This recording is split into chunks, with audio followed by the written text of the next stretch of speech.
എല്ലാവർക്കും നമസ്കാരം. കൻഹ കാസ്റ്റിൻ്റെ ഈ പുതിയ എപ്പിസോഡിലേക്ക് എല്ലാവരെയും സ്വാഗതം ചെയ്യുന്നു. നമ്മുടെ ഇന്നത്തെ കൻഹ കാസ്റ്റിലെ അതിഥി മോളി വർഗീസ് ചേച്ചി. തൃശ്ശൂർ പുഴയ്ക്കൽ ആശ്രമത്തിൻ്റെ CC ആണ്, സെൻറ്റർ ഇൻചാർജ്. മോളി ചേച്ചി, നമുക്ക് കൻഹ കാസ്റ്റിലേക്ക് സ്വാഗതം ചെയ്യാം. സ്വാഗതം മോളി ചേച്ചി. നമസ്തേ. മോളി ചേച്ചിനോട് ആദ്യമായിട്ട് ചോദിക്കാനുള്ളത്, മോളി ചേച്ചിനെ കാണുമ്പോൾ എല്ലാവർക്കും ആദ്യമായിട്ട് കാണുന്ന എല്ലാവർക്കും തോന്നുന്നൊരു സംഗതി, ചേച്ചിയുടെ ഈ ഹൃദയം തുറന്നുള്ള ചിരി ഉണ്ടല്ലോ. എങ്ങനെയാണ് ഇങ്ങനെ ഹൃദയം തുറന്ന് ചിരിക്കാൻ പറ്റുന്നത്? ആ ചിരി എപ്പോഴും ഇങ്ങനെ മുഖത്ത് എങ്ങനെ കാത്തു സൂക്ഷിക്കണത് എങ്ങനെയാന്ന് പറഞ്ഞു. ഇത് അങ്ങനെ ചോദിച്ചു കഴിഞ്ഞപ്പോൾ അതിന് ഒരു ഉത്തരമായിട്ടൊന്നും പറയാൻ പറ്റണില്ല. ശരിക്കും എന്താ വെച്ചാൽ ചെറുപ്പം തൊട്ടിട്ട് എനിക്ക് എൻ്റെ അമ്മയുടെ കയ്യിൽ നിന്ന് ഏറ്റവും കൂടുതൽ ശാസനം കിട്ടിയിട്ടുള്ളത്, നമ്മുടെയൊക്കെ ഒരു കൾച്ചറിൽ പെൺകുട്ടികൾ അങ്ങനെ ചിരിക്കാൻ പാടില്ല എന്നൊക്കെയില്ല. പക്ഷെ എൻ്റെ കുട്ടിക്കാലം തൊട്ടിട്ട് എനിക്കിങ്ങനെ എല്ലാവരോടും ചിരിച്ച് പറയാനാണ് ഇഷ്ടം. അതെങ്ങനെയോ നമ്മളുടെ ഉള്ളിൽ വന്നു പോയിട്ടുള്ളൊരിതാണ്. പിന്നെ സത്യം പറഞ്ഞാൽ വെറുതെ ചിരിക്കുക, എനിക്ക് ഉള്ളിൽ അത്രയും സന്തോഷമുണ്ട്. ഇപ്പോൾ പ്രത്യേകിച്ചും എൻ്റെ ഉള്ളിലെ സന്തോഷം തന്നെയാണ് ഞാൻ ശരിക്കും പ്രകടിപ്പിക്കുന്നതും. അപ്പോൾ ഇപ്പോൾ അത് നാച്ചുറലാണ്. ആ ചെറുപ്പത്തിലൊക്കെ ചിലപ്പോൾ ഒരു പക്ഷേ നമ്മളത് ഇങ്ങനെ എല്ലാവർക്കും ഇഷ്ടം ചിരി കാണാനാന്ന് പറയുമ്പോൾ അങ്ങനെ വന്നതാവാം. പക്ഷെ ഇപ്പോൾ അറ്റ് പ്രസൻറ്റ് അത് ശരിക്കും ഉള്ളെന്ന് വരുന്നത് തന്നെയാണ്. അതിൽ ആർട്ടിഫിഷ്യാലിറ്റി ഒന്നും തന്നെയില്ല. ഓക്കെ, ഇനി നമുക്ക് ചേച്ചിയുടെ ജനിച്ച സ്ഥലം, കുട്ടിക്കാലം ഒന്ന് ചെറുതായിട്ട് പറയുമോ? ഞാൻ ജനിച്ചത് ഗുരുവായൂരടുത്തുള്ള കൂനമിച്ചി എന്ന് പറയുന്ന സ്ഥലത്താണ്. എൻ്റെ അപ്പച്ചനും അമ്മയ്ക്കും ഞങ്ങൾ 3 പെൺമക്കളാണ്. അമ്മ ടീച്ചറായിരുന്നു, അപ്പച്ചന് ബിസിനസ്സായിരുന്നു. പിന്നെ പഠനം, സ്കൂൾ വിദ്യാഭ്യാസം അവിടെ അടുത്തുള്ള ഒരു കോൺവെൻറ്റ് സ്കൂളിലായിരുന്നു. LIGHS ചൂണ്ടൽ എന്ന് പറയും.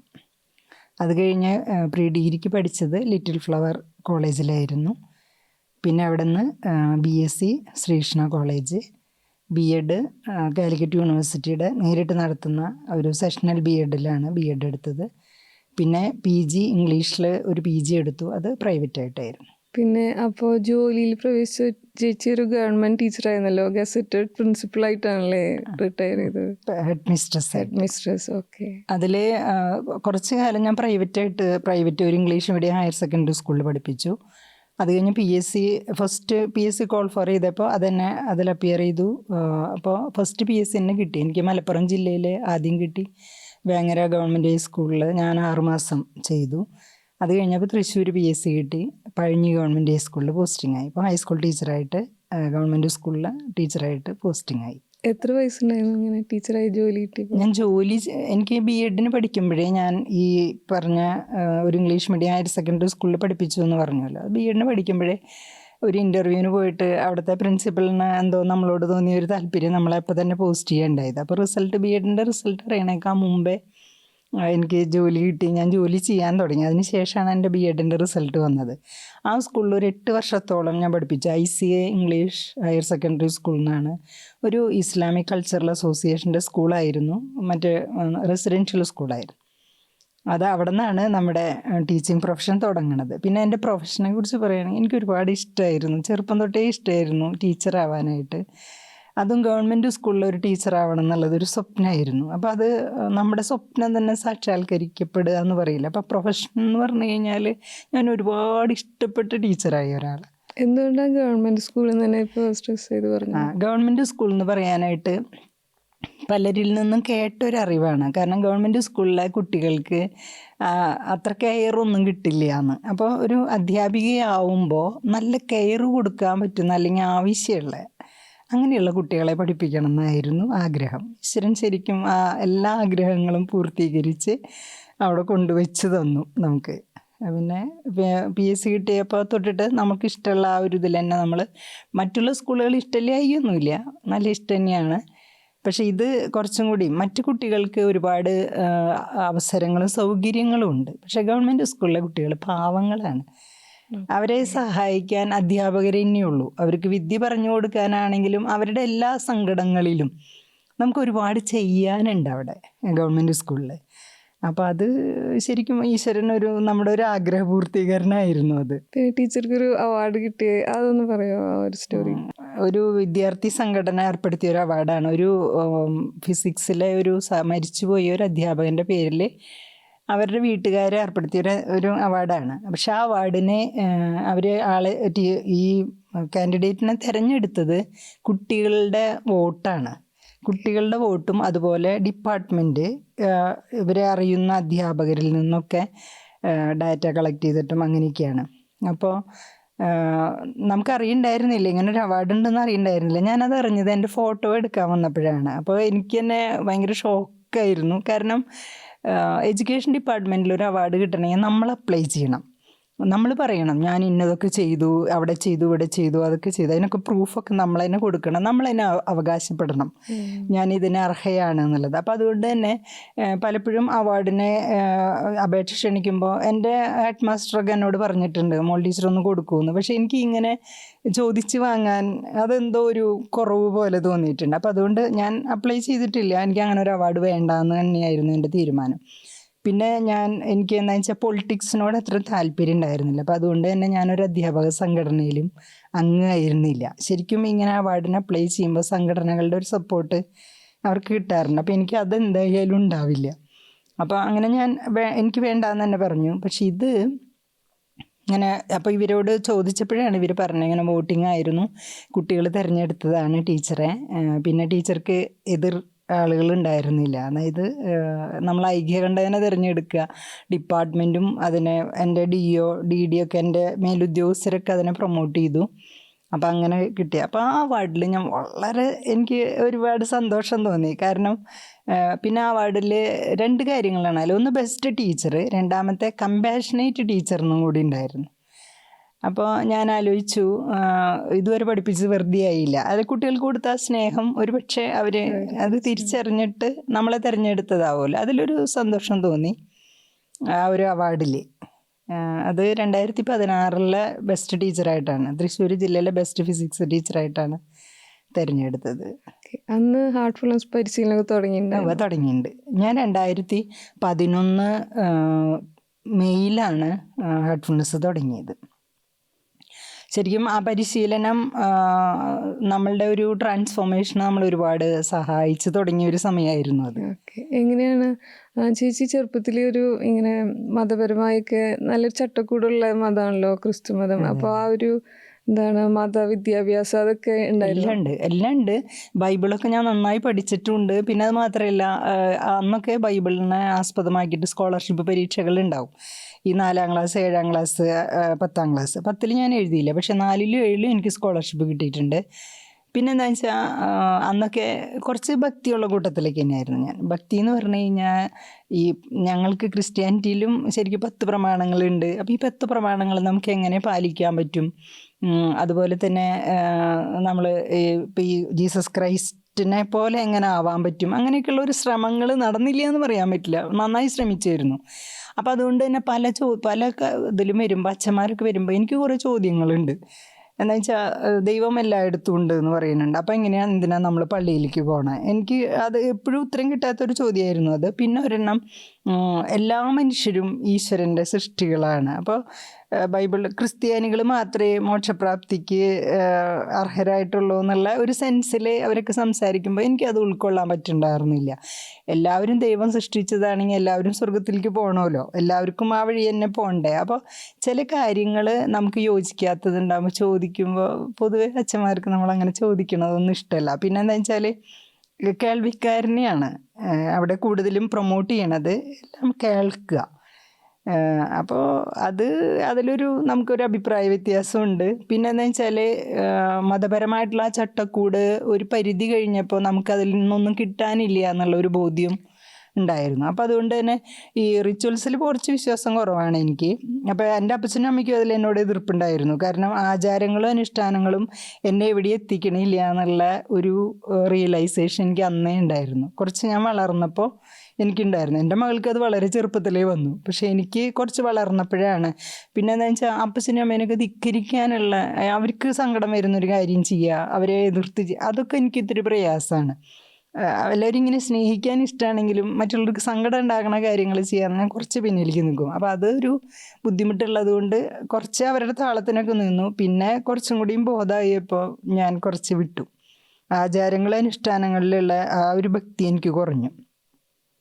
പിന്നെ ഭക്തി എന്ന് വെച്ചാൽ നമ്മുടെ ഉള്ളിലുള്ള ആ ഈശ്വരനോടുള്ള ഭക്തി അതെനിക്കുണ്ടായിരുന്നു. ഒരു ക്രിയേറ്റർ ഉണ്ട്, അദ്ദേഹമാണ് നമുക്കിതെല്ലാം തരുന്നത്, അദ്ദേഹമാണ് നമ്മളിലൂടെ പ്രവർത്തിക്കണത് എന്നൊക്കെയുള്ള അങ്ങനത്തെ ചിന്ത എങ്ങനെയോ കടന്നുകൂടിയിട്ടുണ്ടായിരുന്നു. അതിലെനിക്ക് ഭയങ്കര വിശ്വാസമായിരുന്നു.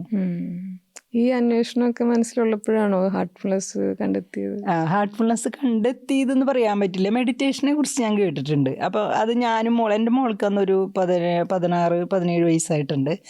അപ്പോൾ കേട്ടപ്പോൾ ഞങ്ങൾ രണ്ടുപേർക്കും ഈ മെഡിറ്റേഷൻ ചെയ്യാമെന്നുണ്ട്. അതെന്താണെന്ന് വെച്ചാൽ ഒരു പ്രത്യേക ലക്ഷ്യം അല്ലെങ്കിൽ ഒരു ആഗ്രഹത്തിൻ്റെ പുറത്ത് തന്നെയാണ്. മെഡിറ്റേഷൻ ചെയ്യുന്ന ആളുകളൊക്കെ ഭയങ്കര ചൈതന്യമുള്ളവരാണ്. അങ്ങനെയാണ് എനിക്ക് എൻ്റെ ഉള്ളിലുള്ളൊരു ഇത്.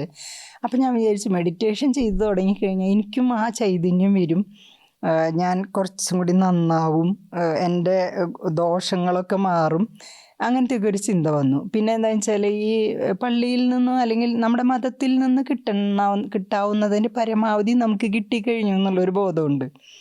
അപ്പോൾ ആ ഇടയ്ക്കാണ് ഞങ്ങളുടെ BSc ബാച്ചിൻ്റെ, അതായത് 1981-84 BSc ബാച്ചിൻ്റെ ഫിസിക്സ് ബാച്ചിൻ്റെ ഒരു ഗെറ്റ് ടുഗദർ. അന്ന് ഈ ക്ലാസ്മേറ്റ് സിനിമ വന്നപ്പോൾ എല്ലാവരും ഇങ്ങനെ ഗെറ്റ് ടുഗദർ വെച്ച് തരുന്നുവല്ലോ. അപ്പോൾ അതുപോലെ ഒരു ഗെറ്റ് ടുഗദർ വെച്ച് ഞങ്ങളുടെ ഫസ്റ്റ് ഗെറ്റ് ടുഗദർ ആയിരുന്നു. അത് ഞങ്ങളുടെ ഒരു പ്രൊഫസറിൻ്റെ വീട്ടിൽ തന്നെയാണ്. പക്ഷേ ഭാഗ്യവശാൽ ആ പ്രൊഫസറിൻ്റെ വൈഫ് ഇതിലത്തെ ഒരു പ്രിസെപ്റ്ററായിരുന്നു ഈ ഹാർട്ട്ഫുൾനെസ്സിൻ്റെ. അവരുടെ വീട് ഒരു സെൻറ്ററും ആയിരുന്നു.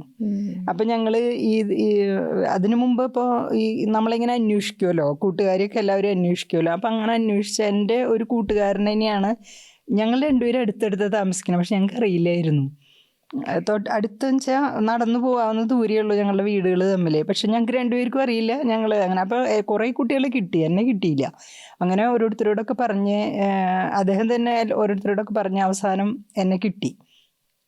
എന്നിട്ട് ഈ ഗെറ്റ് ടുഗദറിൻ്റെ അന്ന് ഈ ഫ്രണ്ടാണ് പറയണത് ഇങ്ങനെ ഒരു മെഡിറ്റേഷൻ്റെ. അപ്പോൾ ആള് അന്നേ മെഡിറ്റേഷൻ കുറേ കാലങ്ങളായിട്ട് ചെയ്യണമുണ്ട്.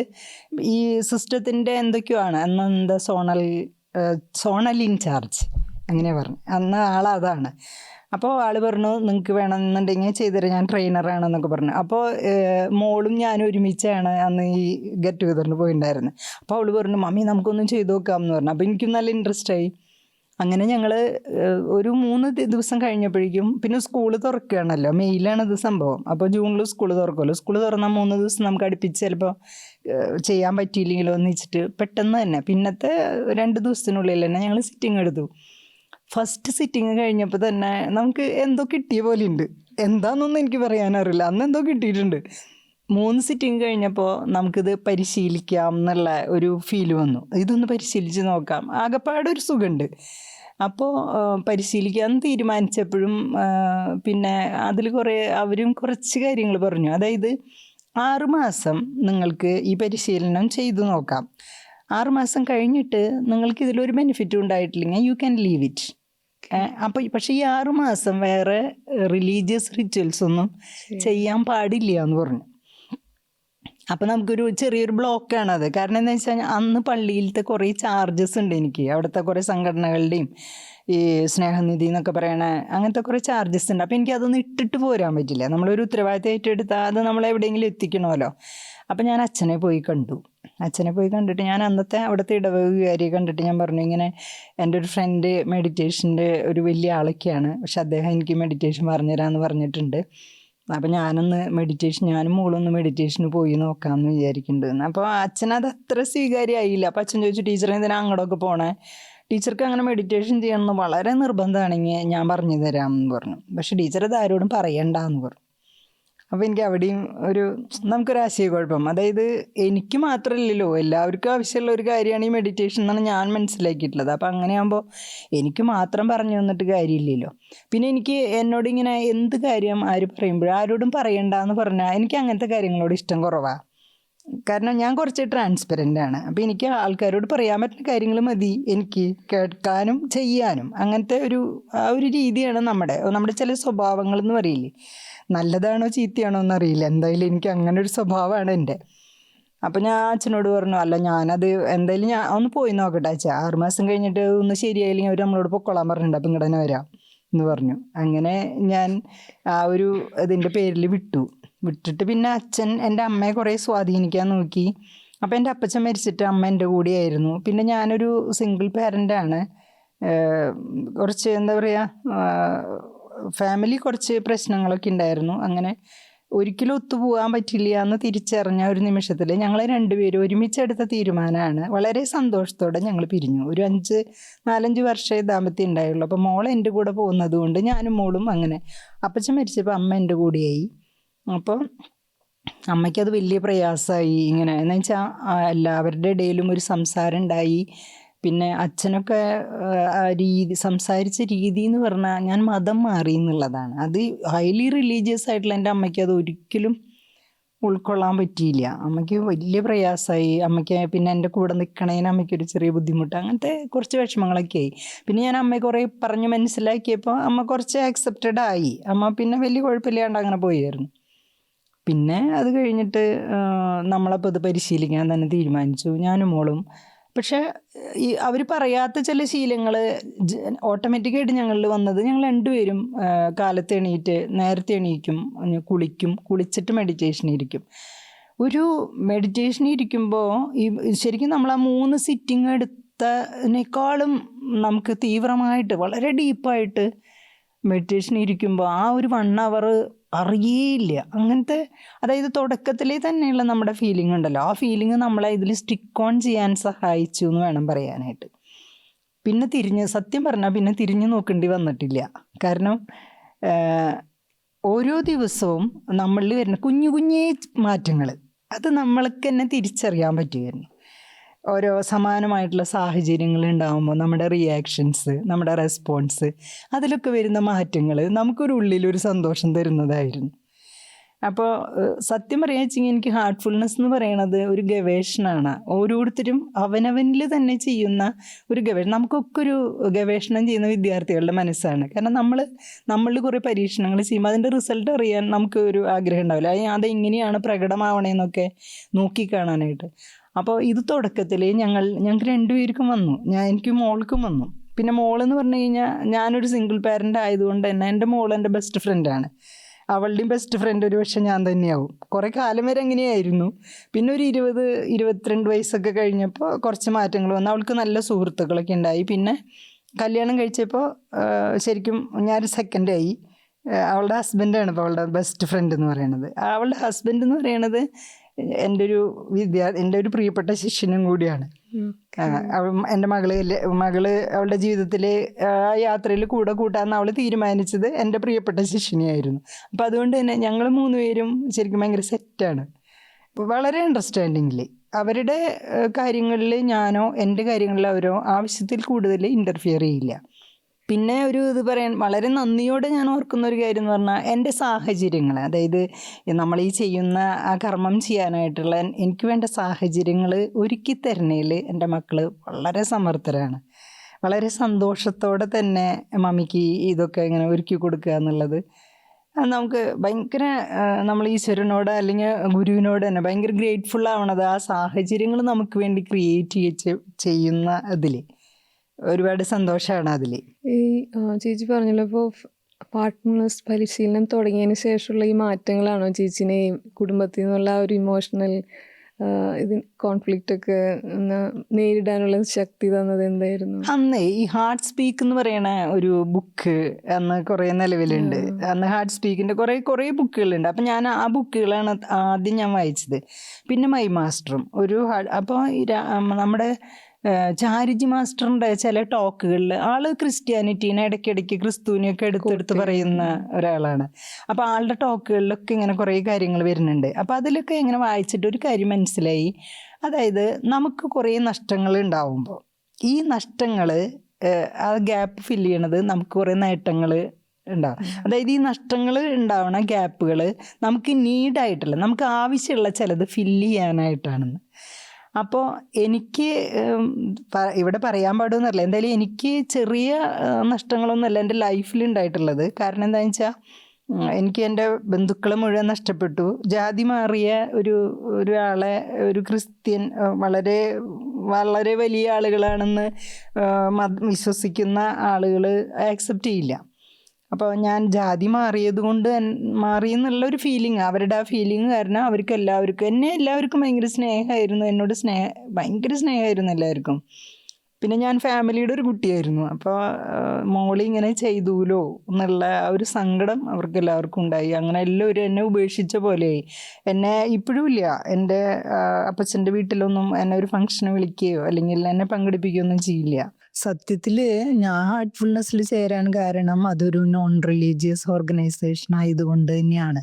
അല്ലെങ്കിൽ തന്നെ മെഡിറ്റേഷൻ എന്തും അതാണ്.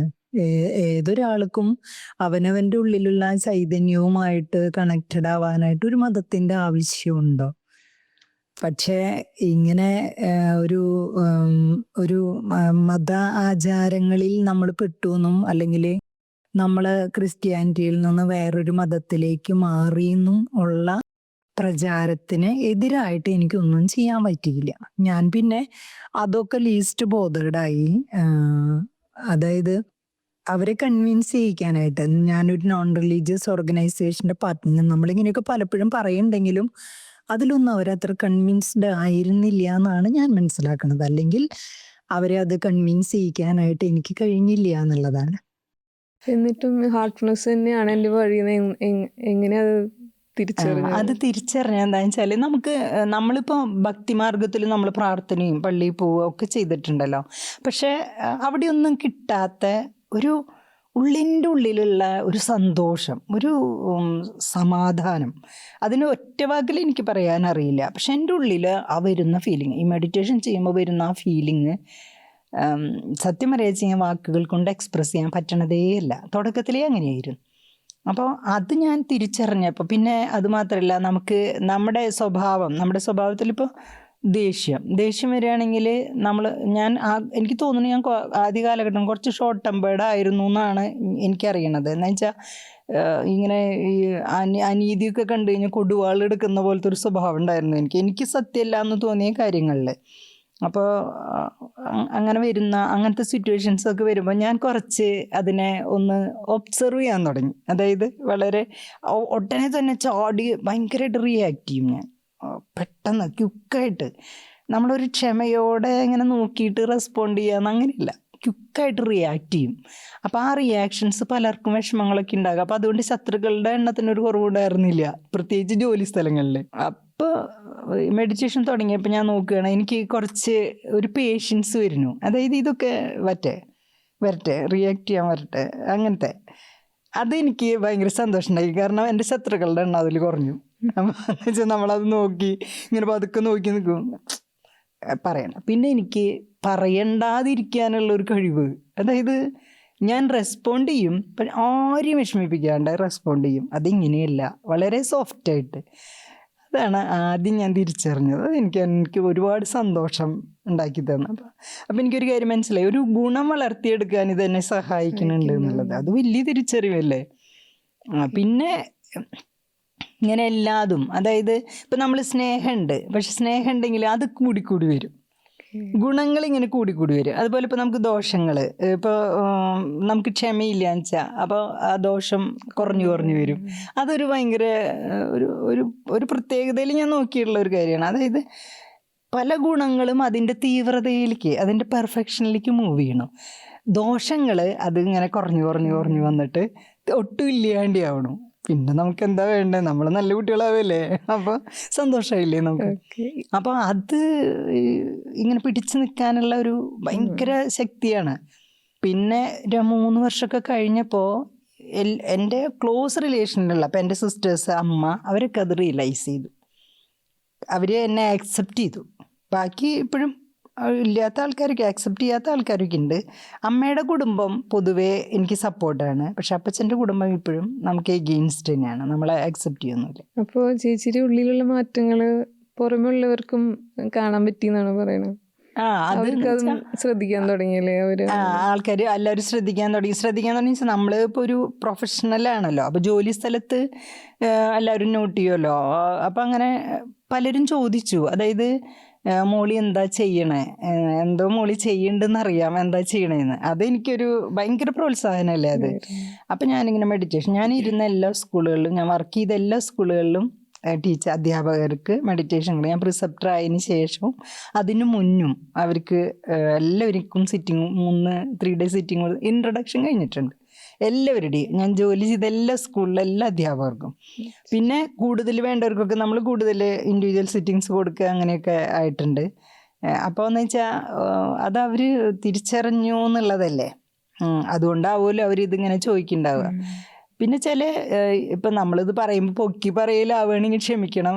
എനിക്ക് ഞാൻ ഒരു സ്കൂളിൽ നിന്ന് HM ആയതിന് ശേഷം മണലൂർ സ്കൂളിലേക്ക് ഒരു എന്താ പറയുക ട്രാൻസ്ഫർ ആയിട്ട് ചെന്നു. ചെന്നപ്പോൾ അവിടുത്തെ പ്രിൻസിപ്പല്, അവിടെ ഹയർ സെക്കൻഡറി ഉണ്ട്, അപ്പോൾ ഹയർ സെക്കൻഡറിയിലെ പ്രിൻസിപ്പൾ എന്നെ കാണാൻ വന്നു. എന്നെ കാണാൻ വന്നിട്ട് അവരാദ്യം ചോദിച്ചൊരു ചോദ്യം ഇതാണ്: ടീച്ചർ എന്തോ ചെയ്യുന്നുണ്ട്, എന്തൊക്കെയോ കുറച്ച് പറഞ്ഞു, ഞങ്ങൾക്കും കൂടെ അതൊക്കെ ഒന്ന് പറഞ്ഞതാ, ഞങ്ങളും ഇങ്ങനെയൊക്കെ ആവട്ടെ. ഈ പിള്ളേരിനെ ടീച്ചർ ഭയങ്കരമായിട്ട് ശപിച്ചിട്ടാണ് പറഞ്ഞത്, ഈ വിറ്റങ്ങളിനെ ഒന്ന് നേരിയാക്കാൻ ഇത് സഹായിക്കുമെങ്കിൽ ഞങ്ങൾക്കും കൂടെ എന്താ പരിശീലനം എന്നൊന്ന് പറഞ്ഞതാന്ന് പറഞ്ഞു. അപ്പോൾ അവിടെയും അങ്ങനെ, അതായത് നമുക്ക് അങ്ങനെ അവസരങ്ങളുണ്ട്. എന്തായാലും ഹാർട്ട്ഫുൾനെസ് എന്ന് പറയണത് ഒരു സത്യം പറഞ്ഞാൽ ഒരു നമ്മൾ പറയുകയാണെങ്കിൽ അത് ശരിക്കും ഒരു പ്രോമിസാണ്, ഒരു പ്രതീക്ഷയാണ്.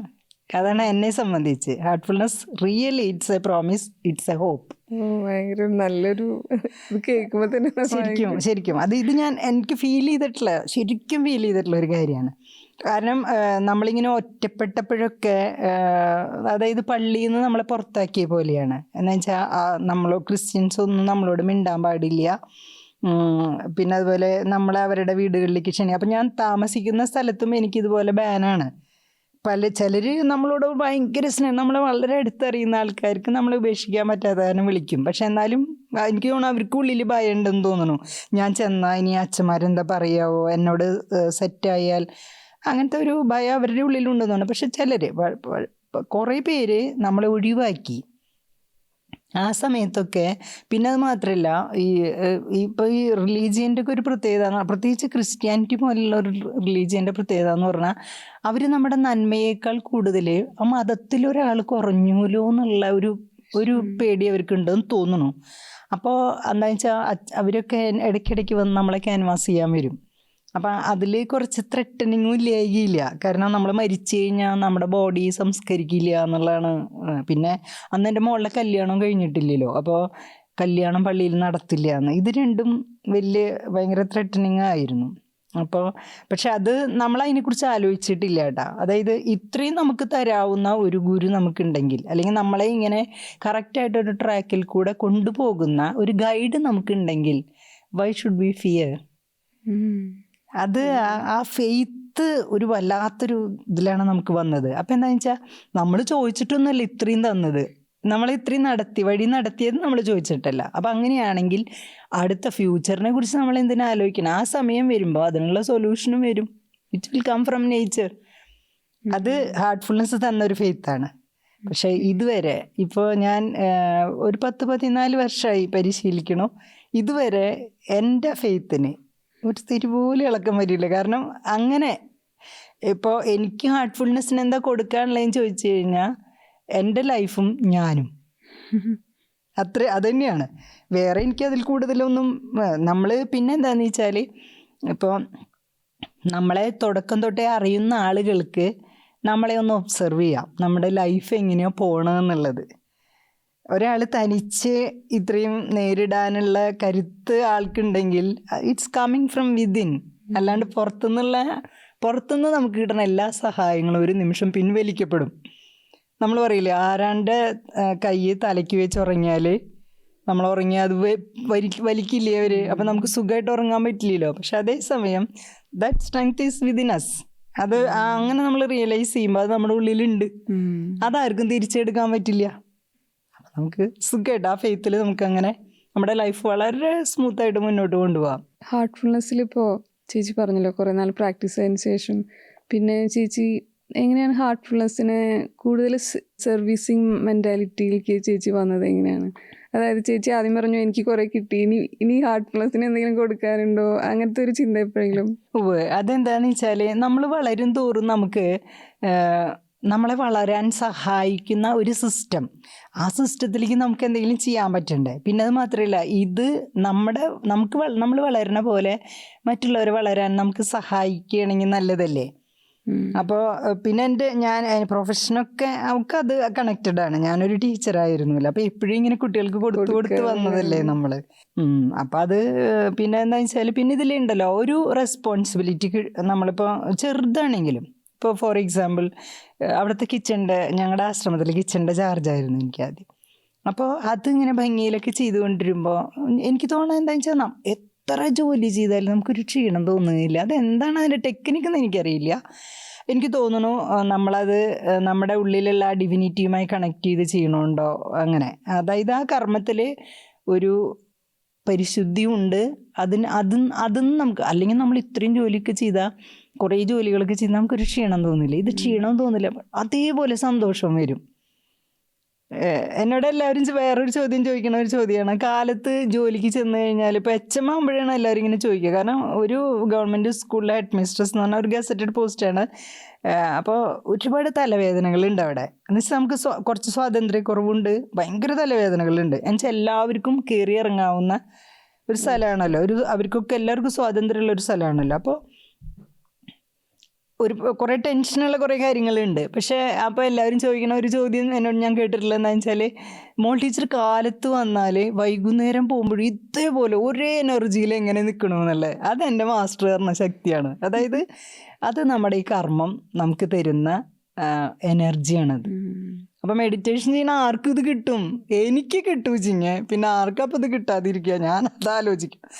പക്ഷേ ചെയ്യാനുള്ളൊരു മനസ്സ്, നമ്മൾ വിൽഫുള്ളി നമ്മൾ ഭയങ്കര ഹാപ്പി ആയിട്ട് അത് ചെയ്യാനുള്ള ഒരു മനസ്സ് നമുക്ക് ഉണ്ടായാൽ മതി, എല്ലാവർക്കും കിട്ടും. അതിലെനിക്ക് യാതൊരു സംശയവും തോന്നിയിട്ടില്ല. പക്ഷേ ആളുകളുടെ ജീവിത സാഹചര്യങ്ങളും സമയക്കുറവും പിന്നെ ഇത്ര പെട്ടെന്ന് ഇങ്ങനെ ആവണ്ട എന്നുള്ള എന്തൊക്കെയോ അതിന് തടസ്സങ്ങളുണ്ട്. അതുകൊണ്ടായിരിക്കും കുറച്ച് ഡിലേ വരുന്നത്, അതുകൊണ്ടാവും. പക്ഷെ എല്ലാവരും എത്തും.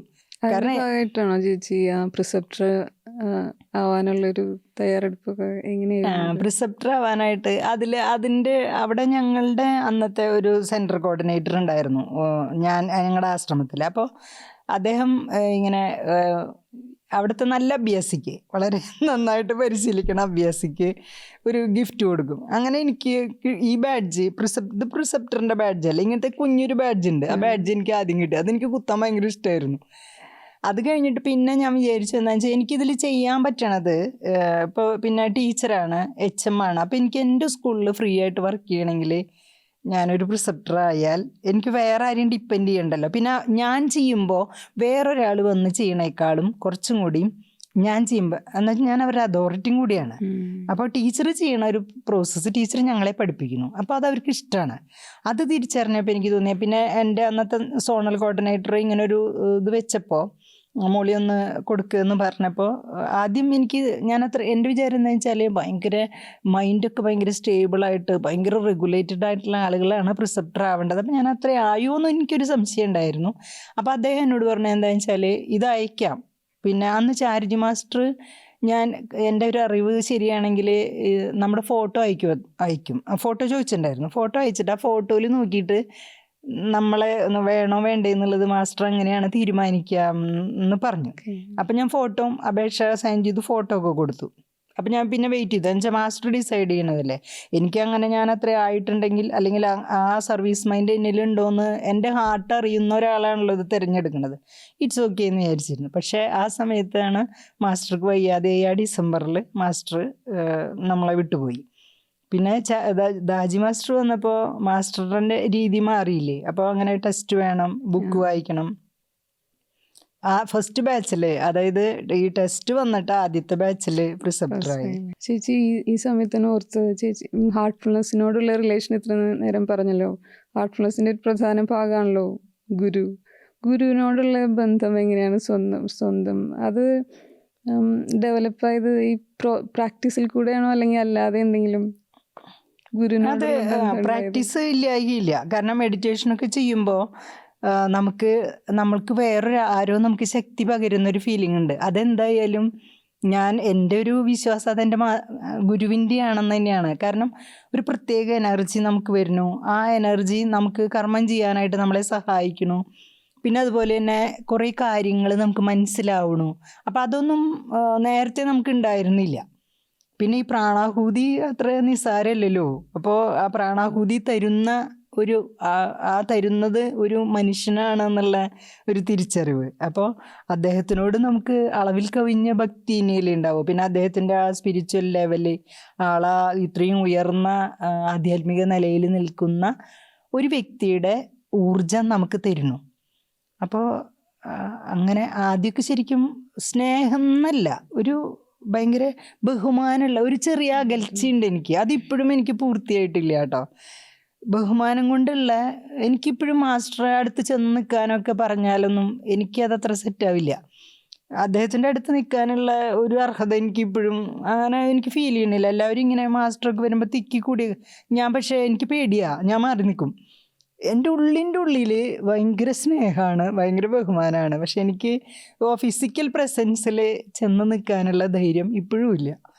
അപ്പം ഞാൻ വിചാരിക്കും എനിക്ക് ഇനിയും കുറേ പരിണാമം സംഭവിച്ചിട്ട് എനിക്ക് മാസ്റ്റർ അടുത്ത് ചെന്ന് നിൽക്കാൻ പറ്റില്ല. അതിന് ഞാൻ വെയിറ്റ് ചെയ്യുന്നുണ്ട്, ആ ഒരു പരിണാമത്തിലേക്ക് എത്താനായിട്ട്. ചേച്ചി അപ്പോൾ പ്രിസെപ്റ്റർ ആയി എന്ന് പറഞ്ഞല്ലോ, അതിനുശേഷമുള്ള പരിശീലനത്തിലോ അല്ലെങ്കിൽ പ്രാക്ടീസിലോ അല്ലെങ്കിൽ മിഷനോടുള്ള റിലേഷനിലുണ്ടായ വ്യത്യാസം പ്രിസെപ്റ്ററായി നമുക്ക് കുറച്ചും കൂടി സ്നേഹം കൂടി. കാരണം എന്താ വെച്ചാൽ നമ്മൾ സിറ്റിംഗ് ഒക്കെ കൊടുക്കാൻ തുടങ്ങിയപ്പോൾ ഇതുവരെ നമ്മൾ പരിശീലനം ചെയ്യണത് മാത്രമല്ല, നമുക്ക് ബോണസായിട്ട് എന്തൊക്കെയോ കിട്ടണമെന്നുള്ള ഓരോ വർക്ക് കഴിയുമ്പോഴും നമ്മൾ കൂടുതൽ നമ്മളെ മനസ്സിലാക്കാനും നമുക്ക് പിന്നെ നമ്മൾ നന്നാവണം, നമ്മളെ നന്നാക്കണം, ഈ കുറവുണ്ട് ആ കുറവുണ്ട്, നമ്മുടെ ഡിഫക്റ്റുകൾ ഒന്നൊന്നായിട്ട് നമുക്ക് ഒരു സ്ക്രീനിൽ തെളിയണ പോലെ തെളിയും. അപ്പോൾ നമ്മൾ എല്ലാം കൂടെ ഒരുമിച്ചൊന്നും എടുക്കാൻ പറ്റില്ല, ഓരോന്നെടുത്തിട്ട് ഇങ്ങനെ അതുമേ കുറച്ച് ശ്രദ്ധ വെച്ചിട്ട് മെഡിറ്റേഷനും നമ്മുടെ സാധനം അത് വെച്ചിട്ട് കൊണ്ടുപോയി.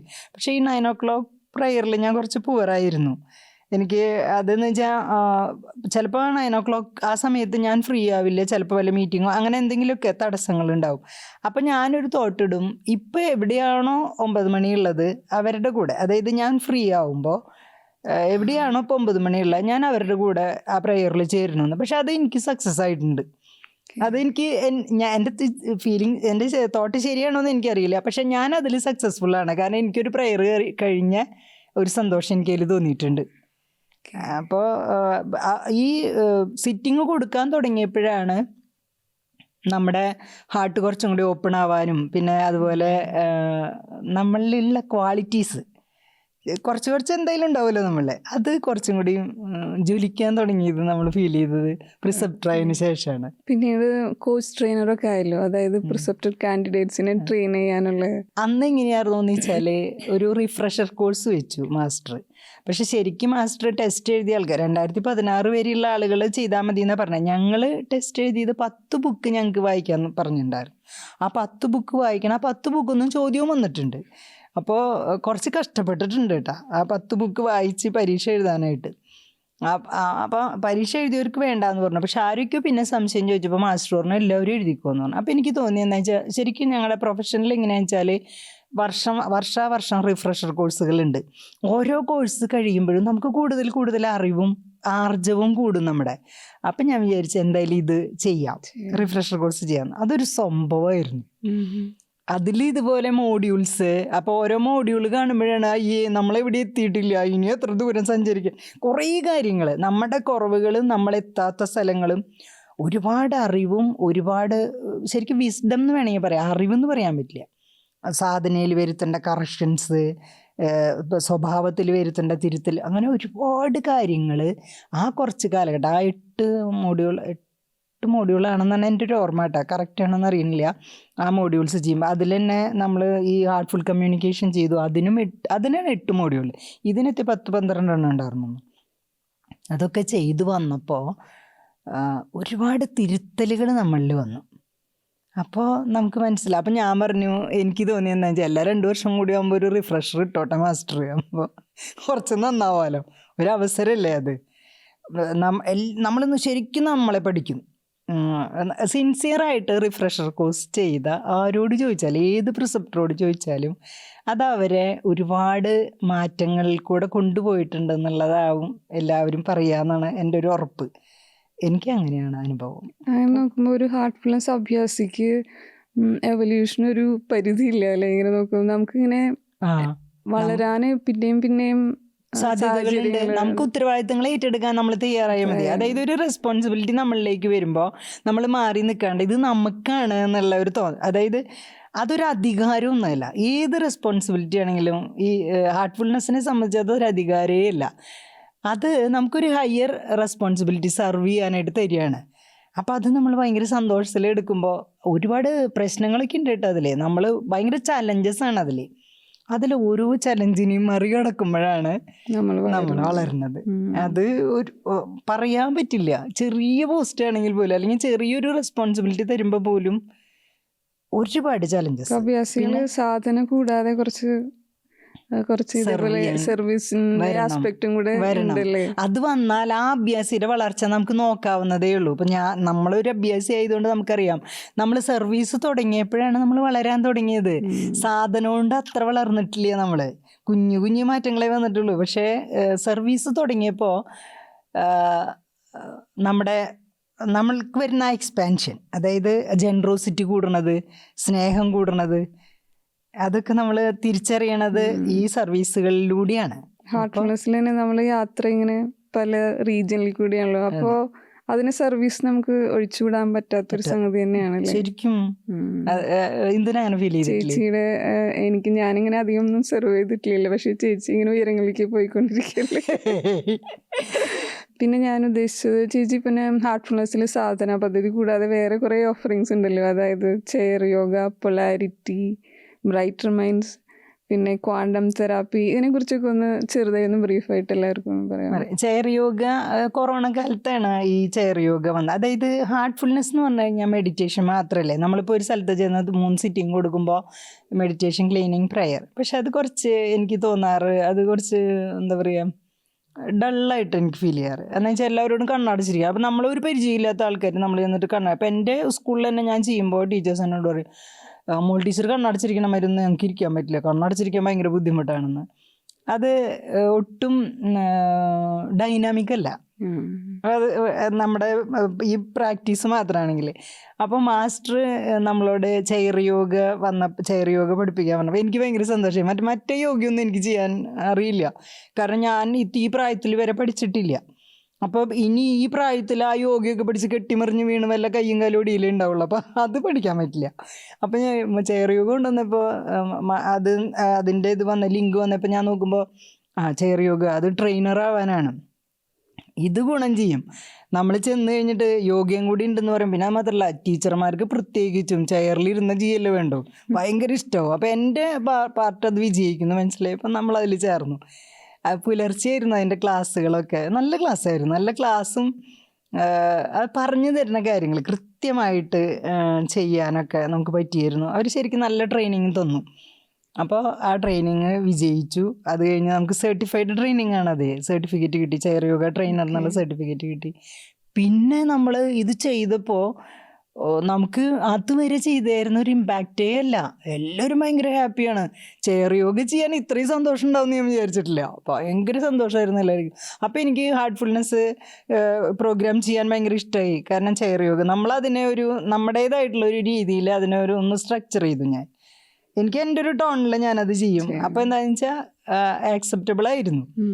അത് ഭയങ്കര സന്തോഷമായിരുന്നു. അപ്പം അങ്ങനെ ഒരു സാധനം കിട്ടി നമുക്ക് ഇതിൻ്റെ കൂടെ ആഡ് ചെയ്യാനായിട്ട്.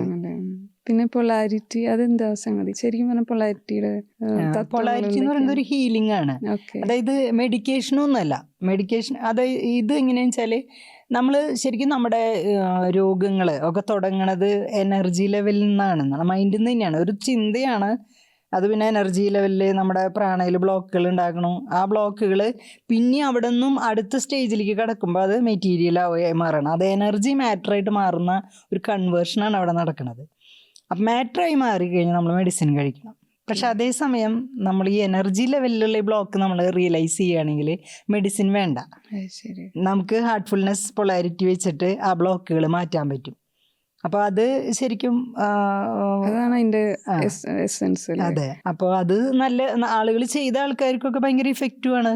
ചേച്ചി പൊളാരിറ്റിയുടെ ട്രെയിനറാണ്. ഓക്കെ. അപ്പോൾ ഇപ്പൊ ആർക്കെങ്കിലും പൊളാരിറ്റി പഠിക്കണമെന്നുണ്ടെങ്കിൽ ചേച്ചിനെ പിന്നെ ഇത് പൊളാരിറ്റി കുറേ ആശ്രമങ്ങളിലെ ചെയ്യാൻ പറ്റി. അവരെന്ന് വെച്ചാൽ എനിക്ക് തോന്നണ നമ്മുടെ കേരളത്തിലെ ആദ്യത്തെ ലേഡി ട്രെയിനറാണ്. ഇപ്പം ഇനി ആരെങ്കിലും പൊളാരിറ്റിയുടെ ട്രെയിനേഴ്സ് ഉണ്ടോയെന്ന് എനിക്കറിയില്ല.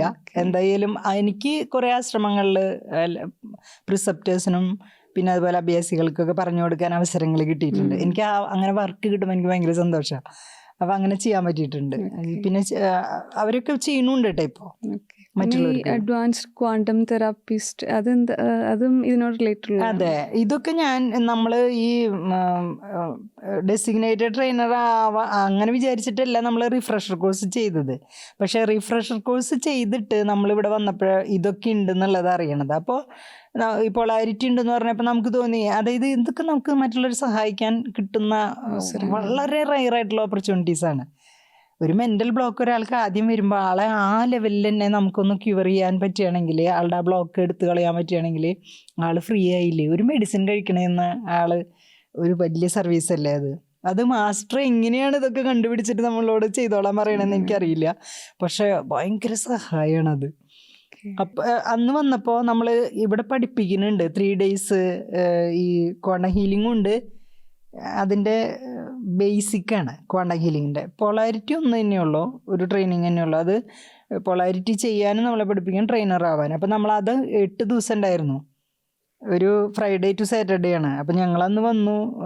ഞങ്ങളിത് പഠിക്കാൻ വേണ്ടിയിട്ട് ഞങ്ങൾ 3 പ്രിസെപ്റ്റേഴ്സ് ഒരുമിച്ചാണ് വന്നത്. ഞങ്ങൾ വന്ന് ഞങ്ങൾ 3 പേരും കൂടെ അത് പഠിച്ചു. പിന്നെ നമുക്ക് പിന്നീട് സർട്ടിഫിക്കറ്റ് കിട്ടി. അതിൻ്റെ സർട്ടിഫൈഡ് തന്നെ കേട്ടോ അതും, ഈ പൊളാരിറ്റിയും. ക്വാണ്ടം ഹീലിംഗ് അന്ന് എന്താണെന്ന് വെച്ചാൽ ഒരു ഡൊണേഷൻ ബേസിലാണ്. ഈ പൊളാരിറ്റി ഫ്രീ ആയിട്ടാണ് ട്രെയിനിങ് ആയിരുന്നത്. മറ്റത് ഡൊണേഷൻ വേണം. അന്ന് നമ്മൾ ഡൊണേഷൻ കൊടുത്തിട്ട് അത് ഇതേമാതിരി 3 days പഠിപ്പിച്ചു. ക്വാണ്ടം ഹീലിംഗ് പഠിപ്പിച്ചു. പിന്നെ ഇപ്പോൾ കഴിഞ്ഞ വർഷമാണ് ഇതിൻ്റെ അഡ്വാൻസ്ഡ് കോഴ്സ് തുടങ്ങിയപ്പോൾ അത് പെയ്ഡാണ്. അപ്പോൾ നമ്മളെന്തായാലും ഒരെണ്ണം നമ്മൾ ചെയ്ത് വെച്ചിട്ടുണ്ടല്ലോ. അപ്പോൾ അതിൻ്റെ അഡ്വാൻസ്ഡ് വരുമ്പോൾ നമ്മളൊന്ന് അപ്ഡേറ്റ് ചെയ്യണമല്ലോ. അപ്പം ശരിയാണ്, അതിൻ്റെ അഡ്വാൻസ്ഡ് ചെയ്യാന്ന് വെച്ചിട്ട് അഡ്വാൻസ്ഡ്. അപ്പം നമുക്ക് തന്ന സർട്ടിഫിക്കറ്റ് എന്ന് വെച്ചാൽ അഡ്വാൻസ്ഡ് ക്വാണ്ടം ഹീലിംഗ് തെറാപ്പിസ്റ്റ് എന്ന്, അങ്ങനത്തെ ഒരു സർട്ടിഫിക്കറ്റാണ് അതിനെ തന്നത്. ഇപ്പോൾ ആവശ്യക്കാർക്ക് ചെയ്യും. പിന്നെ ഇതിൽ ചില റെസ്ട്രിക്ഷൻസ് ഉണ്ട്. പൊളാരിറ്റി നമുക്ക് പിന്നെ സിസ്റ്റേഴ്സിന് മാത്രമേ ചെയ്യാൻ പാടുള്ളൂ, ബ്രദേഴ്സിന് ചെയ്യാൻ പാടില്ല. 18 വയസ്സിന് താഴെയുള്ള ആൺമക്കൾക്ക് നമുക്ക് ചെയ്യാം, ഹസ്ബൻഡിനും വൈഫിനും ചെയ്യാം. അല്ലാണ്ട് നമുക്ക് ചെയ്യാൻ പറ്റില്ല. മറ്റേ ക്വാണ്ടം ഹീലിംഗ് ആണെങ്കിൽ എല്ലാവർക്കും ചെയ്യാം കേട്ടോ. പിന്നെ ഇതിൽ പൊളാരിറ്റിയിൽ ഡിസ്റ്റൻറ്റ് ഹീലിംഗ് ഇല്ല. അതായത് ഫേസ് ടു ഫേസ് ഇരുന്ന് നമ്മുടെ മുന്നിൽ ഇരുന്നാൽ തന്നെ ചെയ്യാൻ പറ്റില്ല. പക്ഷെ ക്വാണ്ടം ഹീലിംഗിൽ ഡിസ്റ്റൻറ്റ് ഹീലിംഗ് ഉണ്ട്, സെൽഫ് ഹീലിംഗ് ഉണ്ട്. അത് അതായത് നമുക്കൊരു ബ്ലോക്ക് ഫീൽ ചെയ്യാണ്, നമുക്കൊരു നെഗറ്റിവിറ്റി ഒക്കെ ഫീൽ ചെയ്യണമെങ്കിൽ നമുക്ക് നമ്മളെ ഹീൽ ചെയ്യാം ഈ ക്വാണ്ടം ഹീലിംഗില്. മറ്റുള്ള അത് പറ്റില്ല. പിന്നെ ഇനിയുണ്ടല്ലോ ഹോപ്പ് ഫെസിലിറ്റേറ്റർ, പിന്നെ AI-ന്റെയും കോഴ്സൊക്കെ ചെയ്ത് ചേച്ചി ഒരു കോഴ്സും വിടാത്ത ആളുണ്ടോ ഹാർട്ട്ഫുൾനെസ്സിൽ? അങ്ങനെയല്ല, മാസ്റ്റർ നമ്മളോടൊരു കാര്യം ചെയ്യാൻ പറയുമ്പോൾ അദ്ദേഹം അതിലെന്തോ കണ്ടിട്ടുണ്ട്, അത് നമ്മൾ വിടാൻ പാടില്ലല്ലോ, അത് നമുക്ക് നഷ്ടമാവാൻ പാടില്ല. അപ്പോൾ മാസ്റ്റർ എന്താ പറഞ്ഞാൽ ചെയ്യാന്നുള്ളതാണ്. പക്ഷെ അതിലൊക്കെ ഞാൻ ബെനിഫിറ്റഡ് ആണ്.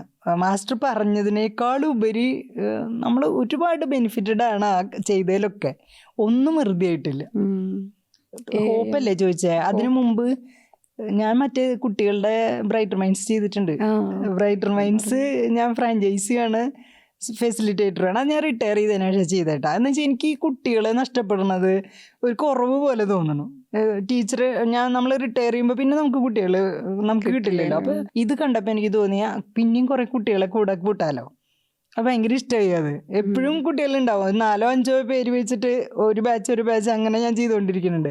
ഒരുപാട് കുട്ടികളെ എനിക്ക് വേണ്ട, കുറച്ച് കുട്ടികൾ മതി. പക്ഷെ ആ കുട്ടികളെ നമ്മുടെ കൂടെ നമുക്ക് ഹോൾഡ് ചെയ്യാം, അതങ്ങനെ കൊണ്ടുപോകുന്നുണ്ട്. ഹോപ്പ് ശരിക്കും നമ്മളിതൊക്കെ ഹാർട്ട്ഫുൾനെസ്സിൻ്റെ കുറേ കാര്യങ്ങളും അതിൻ്റെ ഒരുപാട് പ്രോജക്റ്റുകളും ഒക്കെ വന്നാലും ഞാൻ ഭയങ്കരമായിട്ട് വിലമതിക്കുന്ന ഒരു സാധനമാണ് ഹോപ്പ്.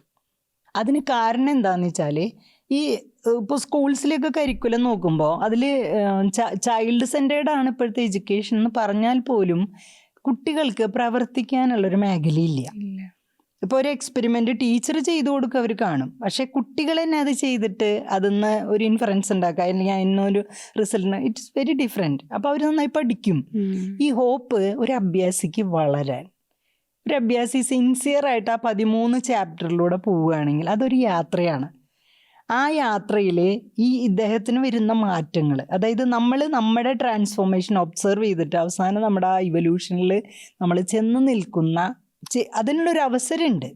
പക്ഷെ എത്ര പേര് അത് സിൻസിയറായിട്ട് എടുക്കുന്ന എനിക്കറിയില്ല. എനിക്ക് ഹോപ്പ് ആ ബുക്കും അതിൻ്റെ സ്ട്രക്ചറും അതിൽ ഓരോ ചാപ്റ്റേഴ്സും അതെങ്ങനെയാണെന്ന് വെച്ചാൽ 13 ചാപ്റ്റർ ആണെങ്കിൽ പോലും ഓരോ ചാപ്റ്ററും ഓരോ യാത്രയാണ്. അതാണ് അതിൻ്റെ ഒരു പ്രത്യേകത. അത് കഴിഞ്ഞ് നമ്മൾ ഫുള്ളായിട്ടുള്ളൊരു ജേണി, അതായത് ആ ഹോപ്പ് എന്നുള്ള പേര് തന്നെ ഇല്ലേ, Heartfulness odyssey for personal excellence. ഒരു വ്യക്തിയുടെ എക്സലൻസ് തന്നെയാണ് അവിടെ ഉദ്ദേശിക്കുന്നത് അല്ലേ. അപ്പോൾ ഒഡീസി എന്ന് പറഞ്ഞു കഴിഞ്ഞാൽ ഈ ട്രക്കിംഗ് ഒക്കെ പോലെ ദുർഘടമായിട്ടുള്ളൊരു യാത്രയാണ്, സാഹസികമായിട്ടുള്ള യാത്ര. സാഹസികമായിട്ടുള്ള യാത്ര എല്ലാവരും ഏറ്റെടുക്കില്ല, അതിനൊരു മനസ്സ് വേണം. അങ്ങനെ ആ യാത്ര ഏറ്റെടുത്ത ആള് വിജയിക്കുമ്പോൾ ഉണ്ടാവണ ഒരു സുഖം ഉണ്ടല്ലോ. അപ്പം ഇത് അഭ്യാസിക്ക് വളരാൻ എല്ലാവിധ സാഹചര്യങ്ങളും ഒരുക്കി, ആ ബാക്ക്ഗ്രൗണ്ട് വളരെ കറക്റ്റായിട്ട് ചെയ്തു വെച്ചിരിക്കുന്ന, ആ കരിക്കുലം ഡിസൈൻ ചെയ്തിട്ടുള്ളതും ആ ഓരോ ചാപ്റ്റേഴ്സും, അതിൽ ഓരോ ചാപ്റ്ററിലും നമ്മൾ പരിശീലിക്കേണ്ട ഒരു പ്രാക്ടീസ് ഉണ്ട്, അതിനൊരു തീമുണ്ട്. പിന്നെ അത് മാത്രമല്ല, അതിലെ ഭഗവത്ഗീതയിലെ ശ്ലോകങ്ങൾ അതുമായിട്ട് കണക്ട് ചെയ്തിട്ടുള്ള ശ്ലോകങ്ങൾ. അപ്പോൾ ഏത് രീതിയിൽ ഇപ്പോൾ ഭഗവത്ഗീതയായിട്ട് താല്പര്യമുള്ള ഒരാൾക്കാണെങ്കിൽ ആ ശ്ലോകങ്ങൾ ലൈഫിലേക്ക് അപ്ലൈ ചെയ്യാം. അങ്ങനെ അപ്പോൾ അഭ്യാസം കറക്റ്റാവും. പുതിയ പുതിയ അഭ്യാസങ്ങൾ നമുക്ക് ഒരു പരീക്ഷണം ചെയ്തു നോക്കാനുള്ളൊരു ഇൻട്രസ്റ്റ് ഉണ്ടാവും. അങ്ങനെ നമ്മളെ തന്നെ മാറ്റിയെടുക്കാനായിട്ട്, ഇതാ ഞാൻ പറഞ്ഞത്, ഒരു ഗവേഷണം ചെയ്യാൻ, അവനവനിൽ ഒരു ഗവേഷണം ചെയ്യാൻ താല്പര്യമുള്ള ഒരാൾക്ക് ഹാർട്ട്ഫുൾനെസ്സിനേക്കാൾ മികച്ചതായിട്ടൊന്നുമില്ല.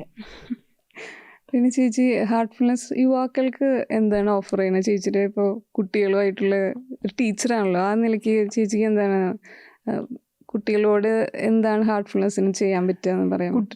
കുട്ടികൾക്ക് ഇപ്പോൾ എല്ലാം നമ്മുടെ ഇപ്പോഴത്തെ കുട്ടികളുടെ ഈ ന്യൂജൻ കുട്ടികളിൽ ഞാൻ കണ്ടിട്ടുള്ളത്, അവർക്ക് സെലക്ഷൻ അവരുടെ ശരിയാവണില്ല. അതായത് ഒരു കൺഫ്യൂഷൻ സംഭവം ഈ പഴയ തലമുറയേക്കാളും വളരെ നല്ലതാണ് ന്യൂജൻ കുട്ടികൾ.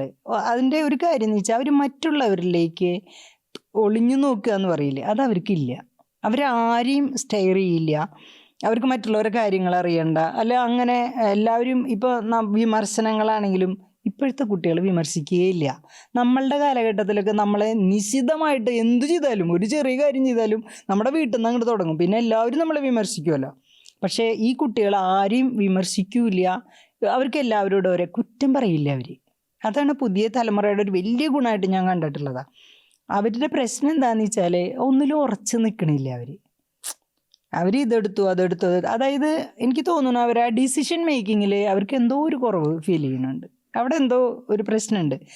ഹാർട്ട്ഫുൾനെസ് പ്രാക്ടീസ് ചെയ്യണവരാണെങ്കിൽ അത് ആദ്യം കറക്റ്റ് ചെയ്യപ്പെടും, ഉറപ്പാണ്. പക്ഷേ അതിനുള്ള ഒരു മനസ്സ് ഈ കുട്ടികൾക്ക് വരണ്ടേ. കാരണം എന്താണെന്ന് വെച്ചാൽ മെഡിറ്റേഷൻ എന്ന് പറയുമ്പോൾ കുട്ടികളുടെ മനസ്സിൽ ഇത് വയസ്സായവർ ചെയ്യണ പ്രോസസ്സ്, ഇതൊക്കെ വയസ്സായവർക്കുള്ളതാണ്, നമ്മൾ അത്ര വയസ്സാകുമ്പോൾ ചെയ്യാം എന്നുള്ളതാണ്. അതേസമയം നമ്മളെ ഹൈലി ഫോക്കസ്ഡ് ആക്കാനായിട്ടുള്ള ഒരു പരിശീലനമാണ് ഇതെന്ന്, അതെങ്ങനെയാണ് അവരെ കൺവിൻസ് ചെയ്യുക എന്നുള്ളത് നമുക്ക് ശരിക്കും ഇപ്പോഴും അങ്ങോട്ട് കണ്ണടച്ചിരിക്കണ്ടേ. മെഡിറ്റേഷൻ കണ്ണടയ്ക്കാണ്ട് മെഡിറ്റേഷൻ ചെയ്യാൻ പറ്റില്ലല്ലോ. കണ്ണടച്ചിരിക്കാൻ ഇവർക്ക് പോരാ, ഇവർക്ക് അതത്ര തൃപ്തികരമല്ല. പക്ഷെ എന്നിട്ടും അതിലും ഭയങ്കര ഇഷ്ടമായിട്ട് വരുന്ന കുട്ടികളുണ്ട്. അവർ ചെയ്തു നോക്കുമ്പോൾ നമ്മളപ്പോൾ ഇപ്പോൾ എങ്ങനെയാണെന്ന് വെച്ചാൽ കുട്ടികളോട് പറഞ്ഞാൽ നിങ്ങൾ ചെയ്തു നോക്കൂ, ഒന്നും പറ്റിയില്ലെങ്കിൽ നമുക്ക് വിടാലോ, ആരെങ്കിലും നമ്മളെ നിർബന്ധിക്കുമോ ഇതന്നെ ചെയ്തോളണമെന്ന്. പക്ഷെ ചെയ്തിട്ട് എന്തെങ്കിലും ഗുണമുണ്ടെങ്കിൽ നമുക്ക് ഫോളോ ചെയ്യാം. അങ്ങനെ പറയുമ്പോൾ കുട്ടികൾ കുറച്ചൊക്കെ, മെജോറിറ്റി ഇല്ല എന്നാലും ഒരു ചെറിയ ഇതിലുള്ള കുട്ടികൾ ഒരു ചെറിയ പെർസെൻറ്റേജെങ്കിലും ഇത് ആക്സെപ്റ്റ് ചെയ്യുന്നുണ്ട്, അവർ കറക്റ്റായിട്ട് ചെയ്യുന്നുണ്ട്. എനിക്ക് കുറേ പിള്ളേരുണ്ട്, അതായത് ഇത് ചെയ്യുന്ന യൂത്ത് കുറച്ച് എനിക്ക് കൂടെയുള്ളവരുണ്ട്. അവർ നന്നായി ചെയ്യണുണ്ട്, അവർ ഭയങ്കര ഹാപ്പിയാണ്, അവർ ഭയങ്കര പീസ്ഫുള്ളാണ്. അങ്ങനെ പിന്നെ അവർക്ക് ചെയ്യാൻ പറ്റുന്നത് എന്താണെന്ന് വെച്ചാൽ അവരുടെ ആ പീസ് അവർ ചെന്ന് നിൽക്കുമ്പോൾ വളരെ പീസ്ഫുള്ളായിട്ടുള്ളൊരു വ്യക്തി കടന്നു വരുമ്പോൾ നമ്മൾ റേഡിയേറ്റ് ചെയ്യുക ആ പീസാണല്ലേ. അപ്പോൾ ഇവർ ചെന്ന് നിൽക്കുമ്പോൾ ഇവർക്കുണ്ടാവണ ആ പീസ്, എൻ്റെയൊക്കെ ആദ്യകാലങ്ങളിൽ എന്നോട് ചോദിച്ച മാതിരി കുട്ടികൾ ചോദിക്കുമല്ലോ, നിന്നോട് സംസാരിക്കുമ്പോൾ ഭയങ്കര സന്തോഷമാണ്, നിനക്ക് ഭയങ്കര സമാധാനമല്ല, നീ എങ്ങനെ ഇത്ര സ്റ്റേബിളായിട്ടിരിക്കണേ എന്നൊക്കെ ചോദിക്കുമ്പോൾ അവരിലൂടെ നമുക്കിത് പ്രൊപ്പഗേറ്റ് ചെയ്യാൻ പറ്റുമെന്ന് വിചാരിക്കുന്നു. പക്ഷെ ഹോപ്പുണ്ട് ഫ്യൂച്ചറിൽ ഇത് ആക്സെപ്റ്റബിൾ ആവും എന്നുള്ളത്. എവിടെയും ഒന്നും ഒരു മാർഗവും കിട്ടാണ്ട് നമ്മൾ പരാജയപ്പെടുമ്പോൾ എന്തെങ്കിലും ഒരു കച്ചിത്തുരുമ്പ് കിട്ടി അതുമ്മ പിടിച്ച് കയറാൻ തോന്നില്ല. അങ്ങനെ വരും ഈ സമൂഹം. അങ്ങനെ വരുമ്പോൾ അവർക്ക് ഹാർട്ട്ഫുൾനെസ് അല്ലാണ്ട് വേറെ ഒരു ആൻസർ അതിനില്ല. അപ്പൊ എല്ലാവരും അവിടേക്ക് എത്തും. അവിടേക്ക് എത്താടെ എവിടെ പോണു, വേറെ മാർഗമില്ല. അതുകൊണ്ടാണ്. പക്ഷെ സമയമെടുക്കും. യുവാക്കൾക്ക് ഇപ്പോഴും ഹാർട്ട്ഫുൾനെസ് എത്തിക്കാൻ നമുക്ക് ഇപ്പോഴും ഒരു ചലഞ്ചസ് ഉണ്ട്. അത് വലിയൊരു ചലഞ്ചാണ്. അതിന് കാരണം എന്താണെന്ന് വെച്ചാൽ, ഒന്ന് ഡിസ്ട്രാക്റ്റഡ് ആണ് അവരുടെ മൈൻഡും ഒക്കെ. പിന്നെ ഞാൻ പറഞ്ഞില്ല, ഈ ഡിസിഷൻ മേക്കിങ്ങിലൊക്കെ കുറെ കൺഫ്യൂഷൻസ് ഉണ്ട്. എന്നാൽ അവരത് സമ്മതിക്കൂല. അവര് കൺഫ്യൂഷൻ ഉണ്ടെന്ന് നമുക്ക് ഫീൽ ചെയ്യും, പക്ഷെ അവർ സമ്മതിക്കില്ല. അപ്പോൾ പിന്നെ അതുപോലെ പ്രായമായവരെ കേൾക്കാനായിട്ട് അവർ ന്യൂജൻ കുട്ടികളാണ്. എല്ലാ ടെക്നോളജിയും അറിയുന്നവരാണ്. നമ്മുടെ പോലെ ഇല്ലല്ലോ. ജനിച്ച് വീഴുമ്പോഴേ തന്നെ ഒരു മൊബൈലിൽ എന്ത് ചോദിച്ചാലും കുട്ടികൾ പറയും. ഒരു വയസ്സൊക്കെ ആകുമ്പോഴേക്കും കറക്റ്റ് അങ്ങനത്തെ. അതായത് ഞാൻ ഒരിത്തിരി ഫാസ്റ്റ് അങ്ങനെ പറഞ്ഞതാ. അപ്പോൾ അങ്ങനെയുള്ള കുട്ടികളോട് നമ്മളെ അവരെന്താ പറയുക, പുരാവസ്തുക്കൾ എന്ന് പറയും. നമ്മൾ ഈ പുരാവസ്തുക്കൾ ഈ ടെക്നോളജിയിൽ ഇത്രയും മികവ് ഉള്ള കുട്ടികളോട് സംസാരിക്കാൻ ചെല്ലുമ്പോൾ അവർക്ക് മനസ്സിലാവണ്ടേ ഇത് സയൻറ്റിഫിക്കലി പ്രൂവ്ഡാണ്, അല്ലെങ്കിൽ ഇതിലൊരു സയൻസ് ഉണ്ട്. അതിന് ഇത്തിരി സമയമെടുക്കും. അതിനുള്ള പേഷ്യൻസ് അവർക്ക് ഇപ്പം ഇത്തിരി കുറവാണ്. നമ്മൾ അത് കേൾക്കണം ചെയ്യണം. അപ്പോൾ അവരുടെ ഇൻട്രസ്റ്റ് ഇങ്ങനെ ഡൈവേർട്ട് ചെയ്തിട്ട് വേറെ പലതിലും ചെന്ന് കെടുക്കുകയാണ്. അപ്പം നമുക്ക് അതിനെയൊക്കെ തിരിച്ചു കൊണ്ടുവന്നിട്ട് ഇങ്ങനെ ഒരു ഇതിലേക്ക് കൊണ്ടുവന്നിട്ട് അവരെ അങ്ങനെ ആക്കാൻ പറ്റുകയാണെങ്കിൽ ഭയങ്കര ആ പ്രോഡക്റ്റ് എന്ന് പറഞ്ഞു കഴിഞ്ഞാൽ അത്ര ക്വാളിറ്റി ഉള്ള പ്രോഡക്ട്സ് ആയിട്ട് നമ്മുടെ യൂത്ത് മാറും. നമുക്ക് ശ്രമിക്കാം. ഓക്കെ, ഇത്ര നാളത്തെ ഹാർട്ട്ഫുൾനെസ് യാത്രയിൽ തിരിഞ്ഞു നോക്കുമ്പോൾ ചേച്ചിക്ക് എന്താണ് 1-2 കാര്യങ്ങൾ എടുത്തു പറയാനുള്ളത്? സന്തോഷം. തിരിഞ്ഞു നോക്കുമ്പോൾ എന്ന് വെച്ചാൽ, പിന്നെ എനിക്കൊരു ഇത് പറയാനുള്ളത്, ഈ സാധാരണ ഒരു സോഷ്യൽ ഇതിൽ ഉണ്ടാവണ മാതിരത്തെ ക്രിറ്റിസിസവും അതുപോലെ ജലസും ഒക്കെ ഈ ഒരു സ്പിരിച്വൽ ഇതാണെങ്കിൽ പോലും, മൂവ്മെൻ്റ് ആണെങ്കിൽ പോലും ഇതിലുണ്ട്. അതൊക്കെ നമുക്ക് വലിയ ചലഞ്ചസ് ആണ്. കാരണം നമ്മളെല്ലാവരും പ്രാക്ടീസ് ചെയ്യണു, ഒരേ പ്രാക്ടീസ് ചെയ്യണു. അപ്പോൾ ഇതിലിങ്ങനെ എന്തിനാണ് ഈ കോമ്പറ്റീഷൻ എനിക്ക് തോന്നിയിട്ടുള്ളതാണ്. കാരണം എന്താണെന്ന് വെച്ചാൽ, സത്യത്തിൽ ഇതിലൊരു കോമ്പറ്റീഷൻ്റെ ആവശ്യമില്ല. എനിക്ക് കിട്ടാനുള്ള എനിക്ക് ഇനി കിട്ടുള്ളൂ. മറ്റുള്ളവർക്ക് കിട്ടേണ്ടത് അവർക്ക് തന്നെ കിട്ടും.